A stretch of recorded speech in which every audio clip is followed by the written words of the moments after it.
আপনি এরকম ব্যবহার করছেন কেন? তাহলে আপনি বুঝিয়ে বলবেন, আপনি কেন চিল্লাচ্ছেন? আপনি আপনি আপনি চিৎকার করছেন কেন? চিৎকার তো করতে পারবেন না।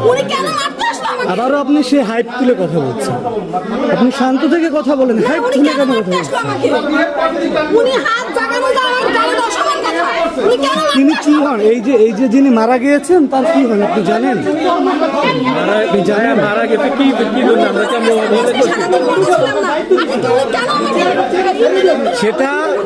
সেটা হচ্ছে আপনারা যদি এখানে চিল্লাচিল্লি করেন, এখানে যার স্বজন যারা আছেন তারা চিল্লাচিল্লি করতেছেন, মানে আপনারা যদি করেন